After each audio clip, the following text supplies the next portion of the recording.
asalaamaaleykum mbokk yi tey la àllarba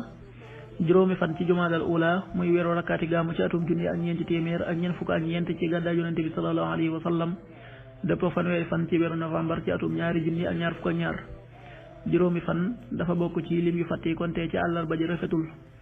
àllarba ju nekk nag des cee tere ak wàccandiku ku ca watu wala ku ca tàggoo wala ku ca sangu wala ku ca fóot ñaanu bis bi yow yàlla maa ngi lay ñaan nga musal ma ci mbugalum sawaraw jahannam allahumma inni a'udhu bika min adabi jahannam allahumma inni a'udhu bika min adabi jahannam xadiisu bis bi yonent bi sallallahu alayhi wa sallam nee na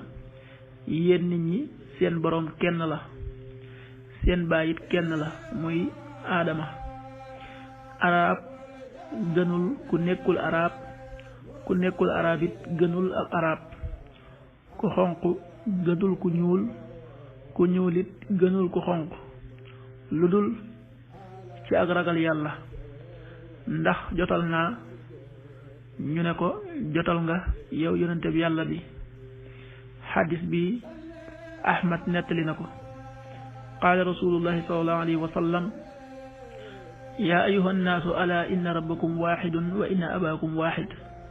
ala laa fadla li arabiyin ala ajamiyin wala li ajamiyin ala arabiyin wala li ahmar ala aswad wala aswada ala ahmar illa bittaqwa abalagtu qaalu ballaga rasulullahi sallallahu alayhi wa sallam rawahu ahmad. waxtu julli suba waxtu na taabi juróomi waxtu yu tegal juróom fukki simili ak juróom ñaar tisbaar benn waxtu wu tegal ñaar fukki simili ak ñaar takkusaan ñeenti waxtu yu tegal ñaar fukki simili ak ñaar timis juróom benn waxtu yu tegal fanweeri simili ak juróom ñeent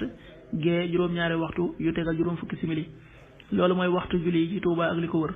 bu fekkee nekkoo Touba soo ko féetee penku ñaar fukk ak juróom ñaari kilomètre ju ne wàññil benn simili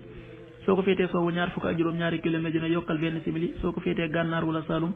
téeméeri kilomètre ju ne yokkal benn simili jant bi dana fenk juróom ñaari waxtu yu tegal fukki simili ak benn di so juróom benn waxtu yu tegal fanweeri simili ak juróom yàlla na nu yàlla nangul te nangul leen amin